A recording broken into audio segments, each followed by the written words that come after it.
ನಮಸ್ಕಾರ. ಇಂದಿನ ನಮ್ಮ ಚರ್ಚೆಗೆ ಸ್ವಾಗತ. ಇಂದು ನಾವು ಬ್ರಹ್ಮಬಾಬಾ ಅವರ ಬೋಧನೆಗಳ ಒಂದು ತುಂಬಾನೇ ವಿಚಿತ್ರ ಮತ್ತು ಕುತೂಹಲಕಾರಿ ಅಧ್ಯಾಯವನ್ನು ನೋಡಲಿದ್ದೇವೆ. ಅಂದ್ರೆ ಕಲ್ಪನೆ ಮಾಡಿಕೊಳ್ಳಿ, ಹಲವಾರು ವರ್ಷಗಳ ಕಾಲ ಆಧ್ಯಾತ್ಮಿಕ ತರಬೇತಿ ಪಡೆದ ನಂತರ ಒಂದು ಗುಂಪು ತಮ್ಮ ಮನೆಗಳಿಗೆ ಹಿಂತಿರುಗುತ್ತೆ. ಸರಿ. ಆದ್ರೆ ಅವರಿಗೆ ಸಿಕ್ಕ ಮೊದಲ ಆದೇಶ, ನಿಮ್ಮನ್ನು ಯಾರು ಹೆಚ್ಚು ದ್ವೇಷಿಸಿದ್ದರೋ ಅವರಿಗೆ ಮೊದಲು ಸಹಾಯ ಮಾಡಿ. ಇದು ಹೇಗೆ ಸಾಧ್ಯ? ಇದರ ಹಿಂದಿನ ಮನೋವಿಜ್ಞಾನವೇನು? ಇದನ್ನೇ ಇವತ್ತು ನಾವು ನಮ್ಮ ಮೂಲಗಳಿಂದ ಅರ್ಥ ಮಾಡಿಕೊಳ್ಳೋಕೆ ಪ್ರಯತ್ನಿಸೋಣ. ಹೌದು, ಇದು ಕೇವಲ ಒಂದು ಆದೇಶವಾಗಿರಲಿಲ್ಲ, ಅದೊಂದು ದೊಡ್ಡ ಸಾಮಾಜಿಕ ಮತ್ತು ಆಧ್ಯಾತ್ಮಿಕ ಪ್ರಯೋಗ ಅಂತಾನೆ ಹೇಳ್ಬೋದು. ಓ, ನಾವು ಇವತ್ತು ಮುಖ್ಯವಾಗಿ 3 ವಿಷಯಗಳನ್ನು ನೋಡಲಿದ್ದೇವೆ. ಒಂದು, ಈ ಕ್ರಾಂತಿಕಾರಕ ನಿರ್ದೇಶನದ ಹಿಂದಿನ ತಂತ್ರ ಏನು? ಸರಿ. 2, ಈ ತರಬೇತಿ ಅಂದ್ರೆ ವನವಾಸ ಅಂತ ಕರೆಯಲ್ಪಡುವ ಪ್ರಕ್ರಿಯೆ ಅವರ ಮನಸ್ಥಿತಿಯನ್ನ ಹೇಗೆ ಸಂಪೂರ್ಣವಾಗಿ ಬದಲಾಯಿಸಿತು. ಮತ್ತು 3, ಈ ಬದಲಾದ ವ್ಯಕ್ತಿಗಳು ತಮ್ಮ ಹಳೆಯ ಜೀವನಕ್ಕೆ ಕಾಲಿಟ್ಟಾಗ ಆದ ಪರಿಣಾಮಗಳು ನಿಜಕ್ಕೂ ಪವಾಡ ಸದೃಶವಾಗಿದ್ವಾ ಅಥವಾ ವಿಚಿತ್ರವಾಗಿದ್ವಾ? ಇದನ್ನೊಮ್ಮೆ ಆಳವಾಗಿ ನೋಡೋಣ. ಸರಿ, ಹಾಗಾದ್ರೆ ಆ ಮೊದಲ ಆದೇಶದಿಂದಲೇ ಶುರು ಮಾಡೋಣ. ಅಪಕಾರ ಮಾಡಿದವರಿಗೆ ಉಪಕಾರ ಮಾಡಿ. ಅಬ್ಬಾ, ಇದು ಕೇಳೋದಕ್ಕೆ ಎಷ್ಟು ಕಷ್ಟ ಅಲ್ವಾ? ಹೌದು ಹೌದು. ಇದೇ ಕುಟುಂಬದವರು, ಇದೇ ಸಮಾಜದವರು ಅವರನ್ನ ವಿರೋಧಿಸಿದ್ರು, ಅವರ ಬಗ್ಗೆ ಇಲ್ಲಸಲ್ಲದನ್ನ ಹೇಳಿದ್ರು. ಅಂಥವರ ಬಳಿ ಹಿಂತಿರುಗಿ ಸಹಾಯ ಮಾಡಿ ಅಂದ್ರೆ ಯಾರಾದ್ರೂ ಹೇಗೆ ಪ್ರತಿಕ್ರಿಯಿಸಬಹುದು? ಖಂಡಿತ, ಇದು ಯಾವುದೇ ಸಾಮಾನ್ಯ ಮನುಷ್ಯನಿಗೆ ಅಸಾಧ್ಯ ಅಂತ ಅನ್ಸುತ್ತೆ. ಆದರೆ ಬಾಬಾರವರ ಬೋಧನೆಗಳಲ್ಲಿ ಇದು ಕೇವಲ ಒಂದು ನೈತಿಕ ಪಾಠವಾಗಿರಲಿಲ್ಲ. ಓ, ಹಾಗಿದ್ರೆ ಇದೊಂದು ನಿಖರವಾದ ತಂತ್ರವಾಗಿತ್ತು. ಸೇವೆ ಮನೆಯಿಂದಲೇ ಶುರುವಾಗಬೇಕು ಅನ್ನೋ ಮಾತಿನ ಆಧ್ಯಾತ್ಮಿಕ ರೂಪ ಇದು. ಆದರೆ ಬಾಬಾ ಕೇವಲ ಹೋಗಿ ಒಳ್ಳೆಯವರಾಗಿರಿ ಅಂತ ಹೇಳಿಲ್ಲ, ಅದನ್ನ ಹೇಗೆ ಮಾಡಬೇಕು ಅನ್ನೋ ವಿಧಾನವೂ ಕೊಟ್ರು. ಓ, ಹಾಗಾದ್ರೆ ಅದರದೇ ಆದ ಒಂದು ವಿಧಾನವಿತ್ತಾ? ಅದೇನು? ಹೌದು, ಅವ್ರು ಹೇಳಿದ್ದು, ನೀವು ನಿಮ್ಮ ಲೌಕಿಕ ಸಂಬಂಧಿಕರನ್ನ ಭೇಟಿಯಾದಾಗ ನಿಮ್ಮ ಸ್ಥಿತಿ ಎಷ್ಟೊಂದು ಶಕ್ತಿಶಾಲಿಯಾಗಿರಬೇಕು ಅಂದ್ರೆ ಅವ್ರಿಗೆ ನಿಮ್ಮಲ್ಲಿ ಮಗಳು, ಸಹೋದರಿ ಅಥವಾ ಹೆಂಡತಿ ಕಾಣಿಸ್ಬಾರ್ದು. ಇದು ಬಹಳ ಮುಖ್ಯವಾದ ಅಂಶ. ಒಂದು ನಿಮಿಷ, ಇದು ಸ್ವಲ್ಪ ಗೊಂದಲ ಅನಿಸ್ತಿದೆ. ನನ್ನ ಮಗಳು ಮನೆಗೆ ಬಂದ್ರೆ ಅವಳಲ್ಲಿ ಮಗಳನ್ನ ನೋಡದೆ ಬೇರೇನು ನೋಡಕ್ಕೆ ಸಾಧ್ಯ? ಇದರ ಅರ್ಥವೇನು? ಒಳ್ಳೆ ಪ್ರಶ್ನೆ. ಇಲ್ಲಿ ಇದರ ಅರ್ಥ ನಿಮ್ಮ ವ್ಯಕ್ತಿತ್ವ, ನಿಮ್ಮ ಮಾತು, ನಿಮ್ಮ ನೋಟ, ನಿಮ್ಮ ಇರುವಿಕೆ ಅಂದ್ರೆ ಪ್ರೆಸೆನ್ಸ್. ಓಕೆ. ಅದು ಎಷ್ಟು ದೈವಿಕವಾಗಿರಬೇಕು ಅಂದ್ರೆ ಅವರಿಗೆ ನಿಮ್ಮ ಹಳೆಯ ಸಂಬಂಧದ ನೆನಪು ಬರೋ ಬದಲು ನಿಮ್ಮಲ್ಲಿ ಒಬ್ಬ ದೇವತೆಯನ್ನು, ಒಬ್ಬ ಶಕ್ತಿಯನ್ನು ನೋಡಬೇಕು. ಅವರಲ್ಲಿ ಮೋಹದಿಂದ ಕಣ್ಣೀರು ಬರೋ ಬದಲು ನಿಮ್ಮನ್ನ ನೋಡಿ ಗೌರವ ಮತ್ತು ವೈರಾಗ್ಯದ ಭಾವನೆ ಬರಬೇಕು. ಅಂದ್ರೆ ಸಂಬಂಧವನ್ನ ಮುರಿಯೋದಲ್ಲ, ಸಂಬಂಧದ ಗ್ರಹಿಕೆಯನ್ನೇ ಬದಲಾಯಿಸೋದು. ಎಕ್ಸಾಕ್ಟ್ಲಿ. ಇದೊಂದು ರೀತಿಯಲ್ಲಿ ಆಧ್ಯಾತ್ಮಿಕ ಮೆಥಡ್ ಆಕ್ಟಿಂಗ್ ಇದ್ದಾಗೆ. ವಾ, ಆಧ್ಯಾತ್ಮಿಕ ಮೆಥಡ್ ಆಕ್ಟಿಂಗ್, ಇದು ಆಸಕ್ತಿದಾಯಕವಾಗಿದೆ. ಆದ್ರೆ ಈ ಮಟ್ಟದ ಪರಿವರ್ತನೆಗೆ ಬರಲು ಅವರು ಸಾಮಾನ್ಯ ಜೀವನದಿಂದ ದೂರವಿರಬೇಕಾಯ್ತಲ್ವೇ? ಆ ಮೂಲಗಳಲ್ಲಿ ಇದನ್ನ ವನವಾಸ ಅಂತ ಕರೆದಿದ್ದಾರೆ. ಅಂದ್ರೆ ಅಕ್ಷರಶಃ ಕಾಡಿಗೆ ಹೋಗಿದ್ರಾ? ಇಲ್ಲ, ಅದು ಅಕ್ಷರಶಃ ವನವಾಸವಲ್ಲ. ಇದು ಸಮಾಜದಿಂದ, ಕುಟುಂಬದಿಂದ ದೂರವಿದ್ದು ಆಶ್ರಮದಂತಹ ಸ್ಥಳದಲ್ಲಿ ಮಾಡಿದ ಒಂದು ತೀವ್ರವಾದ ಆಧ್ಯಾತ್ಮಿಕ ಅಭ್ಯಾಸ. ಇದನ್ನೊಂದು ಆಧ್ಯಾತ್ಮಿಕ ಬೂಟ್ ಕ್ಯಾಂಪ್ ಅಂತ ಕರಿಬಹುದು. ಆಧ್ಯಾತ್ಮಿಕ ಬೂಟ್ ಕ್ಯಾಂಪ್? ಹೌದು. ಈ ಬೂಟ್ ಕ್ಯಾಂಪ್ನ ಉದ್ದೇಶವೇ ಹಳೆಯ ಗುರುತನ್ನು, ಹಳೆಯ ಅಭ್ಯಾಸಗಳನ್ನು ಸಂಪೂರ್ಣವಾಗಿ ಅಳಿಸಿ ಹಾಕಿ ಹೊಸ ಆತ್ಮಿಕ ಪ್ರಜ್ಞೆಯನ್ನು ಸ್ಥಾಪಿಸುವುದು. ಈ ಬೂಟ್ ಕ್ಯಾಂಪ್ ಎಷ್ಟು ಪರಿಣಾಮಕಾರಿಯಾಗಿತ್ತು? ಅದಕ್ಕೇನಾದ್ರೂ ಉದಾಹರಣೆಗಳಿವ್ಯಾ?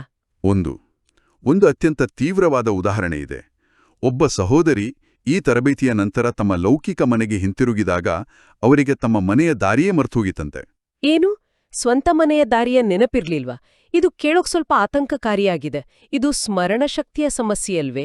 ಇದು ಆಧ್ಯಾತ್ಮಿಕವಾಗಿ ಒಳ್ಳೆಯ ಬೆಳವಣಿಗೆಯೇ? ಹೊರಗಿನಿಂದ ನೋಡೋರಿಗೆ ಖಂಡಿತ ಹಾಗೆ ಅನಿಸ್ಬೋದು. ಆದರೆ ಆ ಬೋಧನೆಗಳ ಪ್ರಕಾರ ಇದು ಸ್ಮರಣಶಕ್ತಿಯ ಕೊರತೆ ಅಲ್ಲ. ಹಾಗಾದ್ರೆ ಇದು ಪ್ರಜ್ಞೆಯ ಸ್ಥಿತ್ಯಾಂತರ. ಯೋಚಿಸಿ, ನೀವು ದಿನದ 24 ಗಂಟೆಯೂ ನಾನು ಈ ದೇಹವಲ್ಲ, ನಾನು ಒಬ್ಬ ಆತ್ಮ, ನನ್ನ ನಿಜವಾದ ಮನೆ ಪರಮಧಾಮ ಅನ್ನೋ ಒಂದೇ ಸಂಕಲ್ಪದಲ್ಲಿ ಮುಳುಗಿದ್ರೆ ನಿಮ್ಮ ಮೆದುಳು ಅದು ಲೌಕಿಕ ವಿಷಯಗಳಿಗೆ ಕೊಡೋ ಪ್ರಾಮುಖ್ಯತೆಯನ್ನು ಕಡಿಮೆ ಮಾಡ್ತಾ ಹೋಗುತ್ತೆ. ಇದು ಕೇವಲ ಆಧ್ಯಾತ್ಮಿಕತೆಗೆ ಸೀಮಿತವಲ್ಲ. ಶ್ರೇಷ್ಠ ಕ್ರೀಡಾಪಟುಗಳು ಅಥವಾ ಕಲಾವಿದರು ತಮ್ಮ ಗುರಿಯಲ್ಲಿ ಸಂಪೂರ್ಣವಾಗಿ ಮುಳುಗಿದಾಗ ಇದೇ ರೀತಿಯ ಟೊನಲ್ ವಿಷನ್ ಅನುಭವಿಸ್ತಾರೆ. ಇಲ್ಲಿ ಆ ಟೊನಲ್ ಆಧ್ಯಾತ್ಮಿಕ ಗುರಿಯಾಗಿತ್ತು. ಸರಿ, ನೀವ್ ಹೇಳೋದು ಅರ್ಥವಾಯ್ತು. ಆದ್ರೆ ಇನ್ನೊಂದು ಘಟನೆ ಇದೆ. ಆ ಸಹೋದರಿಯ ತಾಯಿ ಅವರನ್ನ ನೋಡಿ ಅಳುತ್ತಿದ್ದಾಗ ಈಕೆ ಮಾತ್ರ ನಿರ್ಲಿಪ್ತವಾಗಿ ನೋಡ್ತಿದ್ರಂತೆ. ಹೌದು. ತನ್ನನ್ನು ಹೆತ್ತ ತಾಯಿ ಅಳುತ್ತಾ ನಿಂತಿದ್ದಾಗ ಮಗುಳು ಹೀಗೆ ಕಲ್ಲಿನಂತೆ ನಿಂತಿರುವುದು ಎಷ್ಟೇ ಆಧ್ಯಾತ್ಮಿಕವಾಗಿದ್ರೂ ಇದು ಸ್ವಲ್ಪ ಕ್ರೂರ ಎನಿಸುವುದಿಲ್ವೇ? ಸಾಮಾನ್ಯ ಮನುಷ್ಯನ ದೃಷ್ಟಿಯಿಂದ ಇದು ಸರಿ ಅನ್ಸಲ್ಲ. ಇದು ಬಹಳ ಸೂಕ್ಷ್ಮವಾದ ಮತ್ತು ಮುಖ್ಯವಾದ ಪ್ರಶ್ನೆ. ಒಬ್ಬ ಮನಃಶಾಸ್ತ್ರಜ್ಞ ಇದನ್ನ ನೋಡಿದ್ರೆ ಅವರಿದನ್ನ ತೀವ್ರವಾದ ಕಂಡೀಷನಿಂಗ್ ಅಥವಾ ಭಾವನಾತ್ಮಕ ನಿಗ್ರಹ ಅಂದ್ರೆ ಇಮೋಷನಲ್ ಸಪ್ರೆಷನ್ ಅಂತ ಕರೀಬೋದು. ಹೌದು, ಅದನ್ನೇ ನಾನು ಹೇಳ್ತಿರೋದು. ಆದ್ರೆ ಆ ಮೂಲ ಗ್ರಂಥಗಳು ಇದನ್ನ ಬೇರೆದೇ ರೀತಿಯಲ್ಲಿ ವಿವರಿಸ್ತವೆ. ಹೇಗೆ? ಇಲ್ಲಿ ದೇಹಭಾನ ಅನ್ನೋ ಒಂದು ಪದ ಬರುತ್ತೆ. ಅದನ್ನ ಮೊದಲು ಅರ್ಥ ಮಾಡ್ಕೊಳ್ಬೇಕು.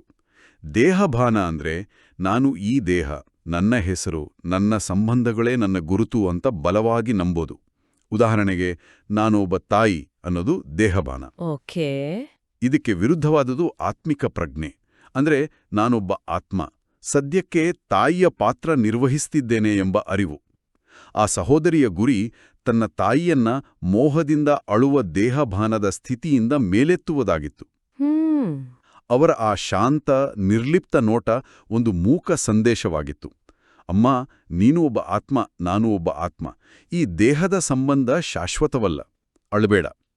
ಇದು ಕಠೋರವಾಗಿ ಕಾಣಿಸಿದ್ರೂ ಅವರ ದೃಷ್ಟಿಯಲ್ಲಿ ಅದು ಪರಮ ಕಲ್ಯಾಣಕಾರಿ ಹೆಜ್ಜೆಯಾಗಿತ್ತು. ಓಕೆ, ಅಂದ್ರೆ ಅವರು ಭಾವನೆಗಳನ್ನ ನಿಗ್ರಹಿಸ್ತಿರ್ಲಿಲ್ಲ, ಬದಲಿಗೆ ಭಾವನೆಗಳ ಮೂಲವನ್ನೇ ಬದಲಾಯಿಸೋಕೆ ಪ್ರಯತ್ನಿಸ್ತಿದ್ರು. ಸರಿ, ಇಲ್ಲಿಯವರೆಗೂ ನಾವು ಅವರ ತರಬೇತಿಯ ಬಗ್ಗೆ ಮಾತಾಡಿದ್ವಿ. ಆದ್ರೆ ನಿಜವಾದ ಪರೀಕ್ಷೆ ಶುರುವಾಗೋದೇ ಅವರು ಹೊರಜಗತ್ತಿಗೆ ಬಂದಾಗ ಅಲ್ವಾ? ಖಂಡಿತ. ಅವರ ಕುಟುಂಬದವರು ಹೇಗೆ ಪ್ರತಿಕ್ರಿಯಿಸಿದ್ರು? ಈ ಆಧ್ಯಾತ್ಮಿಕ ಮೆಥಡ್ ಆಕ್ಟಿಂಗ್ ನಿಜವಾಗ್ಲೂ ಕೆಲಸ ಮಾಡುತ್ತಾ? ಆ ಬಗ್ಗೆ ಮೂಲಗಳಲ್ಲಿ ಏನ್ ಹೇಳಿದ್ದಾರೆ? ಹೌದು, ನಿಜವಾದ ನಾಟಕ ಶುರುವಾಗಿದ್ದೇ ಆಗ. ಒಬ್ಬ ಸಹೋದರಿ ಮತ್ತೊಬ್ಬ ಈಶ್ವರಿಯ ಸಹೋದರಿಯೊಂದಿಗೆ ತಮ್ಮ ತಾಯಿಯ ಮನೆಗೆ ಹೋದಾಗ ನಡೆದ ಒಂದು ಘಟನೆ ಅತ್ಯಂತ ನಾಟಕೀಯವಾಗಿದೆ. ಹೌದಾ? ಅವರ ಲೌಕಿಕ ತಾಯಿ ಬಾಗಿಲು ತೆರೆದು ತಮ್ಮ ಮಗಳನ್ನ ನೋಡಿ, ಜೊತೆಗೆ ನಿಂತಿದ್ದ ಇನ್ನೊಬ್ಬರನ್ನ ನೋಡಿ, ಯಾರಮ್ಮ ಇವರು ನಿಮ್ ಜೊತೆ ಅಂತ ಕೇಳ್ತಾರೆ. ಅದಕ್ಕವ್ರ ಉತ್ತರ ಏನಿತ್ತು? ಇವ್ರು ನನ್ನ ಸ್ನೇಹಿತೆ ಅಂತ ಹೇಳಿದ್ರಾ? ಇಲ್ಲ, ಅವರ ಉತ್ತರ ಅದ್ಭುತವಾಗಿತ್ತು. ಅವರು ಹೇಳಿದ್ರು, ನಾವು ಶಿವಶಕ್ತಿ ದೇವತೆಯರು. ನಾವು ದೂರದ ದೇಶದಿಂದ ಬಂದಿದ್ದೇವೆ ಮತ್ತು ನಿಮಗಾಗಿ ಒಂದು ಈಶ್ವರಿಯ ಸಂದೇಶವನ್ನು ತಂದಿದ್ದೇವೆ. ಸೀರಿಯಸ್ ಆಗಿ ಅವ್ರು ಹಾಗೆ ಹೇಳಿದ್ರಾ? ನಮ್ಮ ಮನೆ ಬಾಗಿಲಿಗೆ ಯಾರಾದ್ರೂ ಬಂದು ಹೀಗೆ ಹೇಳಿದ್ರೆ ನಾನ್ ಬಹುಶಃ ಬಾಗ್ಲು ಮುಚ್ಚಿಬಿಡ್ತಿದ್ದೆ. ಆ ತಾಯಿ ಹೇಗ್ ಪ್ರತಿಕ್ರಿಯಿಸಿದ್ರು? ಆಶ್ಚರ್ಯ ಅಂದ್ರೆ ಆ ತಾಯಿ ಆಘಾತಕ್ಕೊಳಗಾಗ್ಲಿಲ್ಲ. ಯಾಕಂದ್ರೆ ಆ ಸಹೋದರಿಯರ ಮುಖದಲ್ಲಿ ಅಂಥ ತೇಜಸ್ಸು, ಮಾತುಗಳಲ್ಲಿ ಅಂಥ ನಿಶ್ಚಯವಿತ್ತು. ಅವರು ಮುಂದುವರೆದು ಹೇಳಿದರು, ಇನ್ನು ಕೆಲವು ವರ್ಷಗಳಲ್ಲಿ ಈ ಕಲಿಯುಗದ ವಿನಾಶವಾಗಲಿದೆ ಮತ್ತು ಸತ್ಯಯುಗ ಬರಲಿದೆ. ಈ ದುಃಖದ ಜಗತ್ತಿನಿಂದ ಮುಕ್ತಿ ಪಡೆಯಲು ನೀವು ನಮ್ಮೊಂದಿಗೆ ಮುಕ್ತಿಧಾಮಕ್ಕೆ ಬರ್ತೀರಾ? ಆ ತಾಯಿಯ ಉತ್ತರವೇನಾಗಿತ್ತು? ಪುಸ್ತಕದಲ್ಲಿ ಹೇಳೋ ಹಾಗೆ ಆ ತಾಯಿಗೆ ಸ್ವರ್ಗದಿಂದ ಅಪ್ಸರಿಯರೇ ಇಳಿದು ಬಂದ ಹಾಗೆ ಭಾಸವಾಯಿತಂತೆ. ಓ ಮೈ ಗಾಡ್! ಅವರು ಅಳ್ತಾ, ಹೌದು ತಾಯಿ, ನಾನು ಸ್ವರ್ಗಕ್ಕೆ ಬರಲು ಸಿದ್ಧ, ನನ್ನನ್ನು ನಿಮ್ಮೊಂದಿಗೆ ಕರೆದೊಯ್ಯಿರಿ ಅಂದ್ರಂತೆ. ಇದು ತೋರ್ಸೋದೇನೆಂದ್ರೆ ಅಲ್ಲಿ ಮಾತುಗಳಿಗಿಂತ ಹೆಚ್ಚಾಗಿ ಅವರ ಇರುವಿಕೆಯ ಪ್ರಭಾವ, ಅವರ ವೈಬ್ರೇಷನ್ ಕೆಲಸ ಮಾಡಿತು. ಅವರ ವ್ಯಕ್ತಿತ್ವವೇ ಒಂದು ಸಂದೇಶವಾಗಿತ್ತು. ಎಕ್ಸಾಕ್ಟ್ಲಿ. ಇದೇ ಸ್ವರೂಪದಿಂದ ಮಾಡೋ ಸೇವೆಯ ನಿಜವಾದ ಅರ್ಥ. ಇದು ನಿಜಕ್ಕೂ ನಂಬಲಸಾಧ್ಯವಾದ ಘಟನೆ. ಅವರು ಮನೆಯಲ್ಲಿದ್ರೂ ಅವರ ಜೀವನ ಶೈಲಿ ಹೇಗಿತ್ತು? ಅವರು ತಮ್ಮ ಹಳೆಯ ಜೀವನಕ್ಕೆ ಹೊಂದಿಕೊಂಡ್ರಾ? ಇಲ್ಲವೇ ಇಲ್ಲ. ಮನೆಯಲ್ಲಿದ್ರೂ ಅವರು ಅರಮನೆಯಂತಹ ಹಾಸಿಗೆಯ ಮೇಲೆ ಮಲಗ್ತಿರ್ಲಿಲ್ಲ. ನೆಲದ ಮೇಲೆ ಒಂದು ಚಾದರ ಹಾಸಿ ಮಲಗ್ತಿದ್ರು. ಯಾಕೆ ಹಾಗೆ? ಇದು ಅವ್ರಿಗೆ ನಾನೀ ಮನೆಯ ಸದಸ್ಯಳಲ್ಲ, ಕೇವಲ ಒಬ್ಬ ಅತಿಥಿ, ಒಬ್ಬ ಟ್ರಸ್ಟಿ ಅನ್ನೋದನ್ನ ನಿರಂತರವಾಗಿ ನೆನಪಿಸ್ತಿತ್ತು. ಇದೊಂದು ರೀತಿಯಲ್ಲಿ ಹಳೆಯ ಕರ್ಮದ ಲೆಕ್ಕಾಚಾರದಲ್ಲಿ ಮತ್ತೆ ಸಿಲುಕ್ಕೊಳ್ಳದಂತೆ ತಮ್ಮನ್ನು ತಾವು ರಕ್ಷಿಸಿಕೊಳ್ಳೋ ಒಂದು ಪ್ರಾಯೋಗಿಕ ವಿಧಾನವಾಗಿತ್ತು. ಅಂದ್ರೆ ಅವರ ಇರುವಿಕೆಯೇ ಇತರರ ಮೇಲೆ ಅಷ್ಟು ಗಾಢವಾದ ಪರಿಣಾಮ ಬೀರುತ್ತಿತ್ತು. ಮೂಲಗಳಲ್ಲಿ ಲಕ್ಷ್ಮಿ ಎಂಬ ಹೆಸರಿನ ಒಬ್ಬ ಮಾತಾಜಿಯವರ ಅನುಭವದ ಬಗ್ಗೆಯೂ ಉಲ್ಲೇಖವಿದೆ. ಅದು ಕೂಡ ಬಹಳ ಶಕ್ತಿಶಾಲಿಯಾಗಿದೆ ಅಂತ ಕೇಳಿದ್ದೇನೆ. ಹೌದು, ಅದು ಪಾವಿತ್ರತೆಯ ಶಕ್ತಿಯನ್ನು ಮತ್ತು ಸಾಕ್ಷಾತ್ಕಾರದ ರಹಸ್ಯವನ್ನ ಬಹಳ ಚೆನ್ನಾಗಿ ವಿವರಿಸುತ್ತೆ. ಬಾಬಾರವರ ಒಬ್ಬ ಚಿಕ್ಕ ಮಗಳು ಆ ಮಾತಾಜಿಯ ಬಳಿ ಬಂದು, ನಿಮ್ಮ ಶರೀರದ ಹೆಸರೇನು ಅಂತ ಕೇಳುತ್ತೆ. ಅದಕ್ಕೆ ಅವರು ಲಕ್ಷ್ಮಿ ಅಂತ ಹೇಳ್ತಾರೆ. ಹೌದು. ಆಗ ಆ ಮಗುವಿನ ಮೂಲಕ ಶಿವಬಾಬಾ ಮಾತನಾಡಿದಂತೆ ಒಂದು ಘಟನೆ ನಡೀತು ಅಂತ ಹೇಳಲಾಗಿದೆ. ಹೌದು. ಆ ಮಗು ಹೇಳುತ್ತೆ, ನಿನ್ನ ಹೆಸರು ಲಕ್ಷ್ಮಿ. ನೀನು ಮೊದಲು ಸಾಕ್ಷಾತ್ ಲಕ್ಷ್ಮಿಯಾಗಿದ್ದೆ, ಆದರೆ ಈಗ ನಿನ್ನ ಸ್ವರೂಪವನ್ನು ಮರೆತಿದ್ದೀಯ. ನಂತರ ಬಹಳ ತೀಕ್ಷ್ಣವಾದ ಒಂದು ಪ್ರಶ್ನೆಯನ್ನ ಕೇಳುತ್ತೆ. ಅದೇನು? ನೀನು ಲಕ್ಷ್ಮಿಯಿಂದ ಕುಲಕ್ಷ್ಮಿ ಏಕೆ ಆದೆ? ಒಂದು ನಿಮಿಷ. ಕುಲಕ್ಷ್ಮಿ ಅದು ಬಹಳ ಕಠೋರವಾದ ಪದ. ನಮ್ಮ ಸಂಸ್ಕೃತಿಯಲ್ಲಿ ಲಕ್ಷ್ಮಿ ಅಂದ್ರೆ ಸೌಭಾಗ್ಯ, ಸಂಪತ್ತು. ಕು ಅಂದ್ರೆ ಕೆಟ್ಟದ್ದು. ಹಾಗಾದ್ರೆ ನೀನು ದೇವತೆಯ ಸ್ಥಾನದಿಂದ ಪತಿತಳಾಗದ್ಯಾ ಅಂತ ನೇರವಾಗಿ ಹೇಳಿದ ಹಾಗಾಯ್ತು. ಹೌದು. ಇದು ಆ ಮಾತಾಜಿಗೆ ದೊಡ್ಡ ಮಾನಸಿಕ ಆಘಾತ ನೀಡಿರ್ಬೇಕಲ್ವೇ? ಖಂಡಿತ. ಅದು ಅವರ ಅಸ್ತಿತ್ವವನ್ನೇ ಪ್ರಶ್ನಿಸೋ ಹಾಗೆ ಇತ್ತು. ಆದರೆ ಅದರ ಪರಿಣಾಮ ತಕ್ಷಣವೇ ಆಯಿತು. ಆ ಮಗು ಮುಂದುವರೆದು, ಈಗ ಮನಮೋಹಿನಿ ಲಕ್ಷ್ಮಿಯಾಗು, ಹೋಗು, ನಿನ್ನ ಸ್ವರೂಪವನ್ನು ಅರಿತು ಮತ್ತೆ ಲಕ್ಷ್ಮಿಯಾಗು ಅಂದಿತು. ಆ ಮಾತುಗಳನ್ನು ಕೇಳಿದ ತಕ್ಷಣ ಆ ಮಾತಾಜಿಗೆ ದಿವ್ಯ ದೃಷ್ಟಿಯ ಸಾಕ್ಷಾತ್ಕಾರವಾಯಿತು. ಅವರು ಚಿನ್ನದ ದರ್ಬಾರಿನಲ್ಲಿ ಕುಳಿತಿರೋ ಶ್ರೀಲಕ್ಷ್ಮಿ ಮತ್ತು ಶ್ರೀನಾರಾಯಣರನ್ನು ಕಂಡ್ರಂತೆ. ವಾ, ಕೇವಲ ಕೆಲವು ಮಾತುಗಳು ಇಂತಹ ಅನುಭವವನ್ನು ನೀಡೋಕೆ ಸಾಧ್ಯವೇ? ಆದ್ರೆ ಈ ಅನುಭವದ ಇನ್ನೊಂದು ಭಾಗವೂ ಇದೆ ಅಲ್ವಾ? ಅಲ್ಲಿದ್ದ ಒಬ್ಬ ಸಹೋದರನಿಗೇನಾಯ್ತು? ಹೌದು, ಅದೇ ಪಾವಿತ್ರತೆಯ ಶಕ್ತಿಯನ್ನ ತೋರಿಸುತ್ತೆ. ಈ ಸಾಕ್ಷಾತ್ಕಾರ ಆಗ್ತಿದ್ದಾಗ ಅಲ್ಲೊಬ್ಬ ಸಹೋದರ ಕೂಡ ಇದ್ರು. ಅವರು ಆಮೇಲೆ ಹೇಳಿದ ಹಾಗೆ, ನನ್ನ ಮನಸ್ಸು ಆ ದರ್ಬಾರಿನೊಳಗೆ ಹೋಗೋಕೆ ಬಯಸ್ತಿತ್ತು, ಆದರೆ ನನಗೆ ಧೈರ್ಯ ಬರಲಿಲ್ಲ ಅಂತ. ಯಾಕೆ?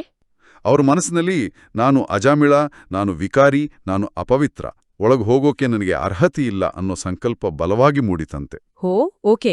ಅಂದ್ರೆ ಆ ದಿವ್ಯ ದೃಶ್ಯದ ಪಾವಿತ್ರ್ಯತೆ ಅಷ್ಟು ಪ್ರಬಲವಾಗಿತ್ತು, ಅದು ಒಂದು ರೀತಿಯ ಶಕ್ತಿ ಕ್ಷೇತ್ರದಂತೆ, ಒಂದು ಫೋರ್ಸ್ ಫೀಲ್ಡ್ ತರಹ ಕೆಲಸ ಮಾಡ್ತು. ಹೌದು. ತಾನು ಅಪವಿತ್ರ ಎಂದು ಭಾವಿಸಿದ ವ್ಯಕ್ತಿಗೆ ಅದರೊಳಗೆ ಪ್ರವೇಶಿಸಲು ಸಾಧ್ಯವಾಗಿಲ್ಲ. ಇದು ಆಸಕ್ತಿದಾಯಕವಾಗಿದೆ. ಹೌದು, ಇದು ಆ ದಿವ್ಯ ದರ್ಬಾರಿನ ದೈವಿಕತೆಯನ್ನ ಪ್ರಮಾಣೀಕರಿಸುತ್ತೆ. ಹೀಗೆ ಮನೆಯಿಂದ ಶುರುವಾದ ಈ ಸೇವೆ ಕ್ರಮೇಣ ಜಾಗತಿಕ ಸಂದೇಶದ ರೂಪವನ್ನು ಪಡೆಯಿತು. ಹೈದರಾಬಾದ್ ಸಿಂಧಜಿ ಅವರಿಗೆ ಒಂದು ಅರಿವು ಉಂಟಾಯಿತು. ಈ ಸಂದೇಶ ಕೇವಲ ನಮ್ಮ ಕುಟುಂಬಕ್ಕಲ್ಲ, ಇದು ಇಡೀ ಭಾರತದ, ಇಡೀ ಜಗತ್ತಿನ ಆತ್ಮಗಳಿಗೆ ಅನ್ನೋದು.